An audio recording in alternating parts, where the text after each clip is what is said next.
Nagpapainit kami. Ang lamig-lamig ng panahon.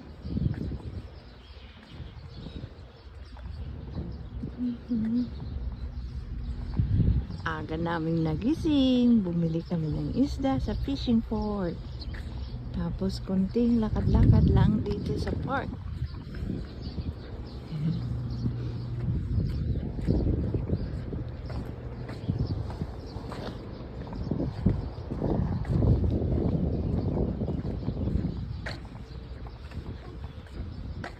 Napagod ka, Day?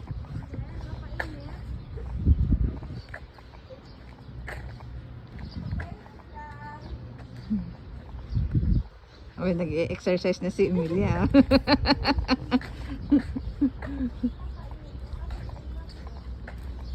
Doon na, magpa-picture kayo. Doon tayo, magagano doon. Oo. Ilagay ko kasi doon sa, ano ba yung kantari?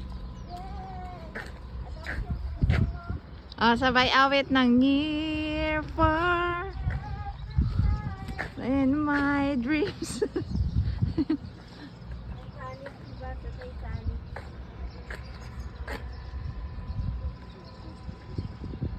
Jack! Sira ulo. Hindi, halika rin dito, yakap pa rin. Ros, wag mo akong iwan! Hindi maganda yung Ros ng ano sa light, against the light. Madilim. Yan mo na. Yun na ang aking yati. Ano, iikot pa tayo doon sa kabila. Saan? Lakarin pa natin? Hindi pa pagod? Tara, lakarin natin. Pagbalik natin, yung isda natin doon, kinain na ng aso. Yan, ang aking yati. Parating na. Tara na, walking tayo ulit. Tara. Yan ang aking yati. Ang